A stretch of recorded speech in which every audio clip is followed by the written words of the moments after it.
بسم اللہ الرحمن الرحیم۔ حضور علیہ الصلوۃ والسلام نے ارشاد فرمایا، طوبی لمن، اس آدمی کے لیے خوشخبری ہے، طوبی لمن وجد فی صحیفتہ، کہ جس نے اپنے نامہ اعمال میں استغفار کو پایا، مطلب وہ دنیا میں استغفار کرتا رہا، جب آخرت میں اس کے پاس نامہ اعمال پیش کیا گیا تو وہ اس کے پاس وہ جگہ تھی کہ جہاں پر وہ استغفار کرتا رہا۔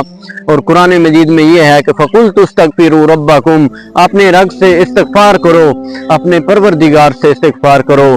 فَقُلْتُ اسْتَغْفِرُوا رَبَّكُمْ إِنَّهُ كَانَ غَفَّارًا، لوگو ہمارا رب بڑا کریم ہے، لوگو ہمارا رب بہت بخشنے والا ہے۔ تو فَقُلْتُ اسْتَغْفِرُوا، اللہ فرما رہا ہے کہ آج توبہ کر لو، آج استغفار کر لو، یہ توبہ کا دروازہ کھلا ہے۔ دوسری بات یہ ہے کہ پھر یہی نہیں کہ اللہ آپ کی بخشش کرے گا، بلکہ یمددکم باموال و بنین، اللہ تعالیٰ تمہاری مال کے ساتھ اور اللہ تعالیٰ تمہاری بیٹوں کے ساتھ مدد کرے گا۔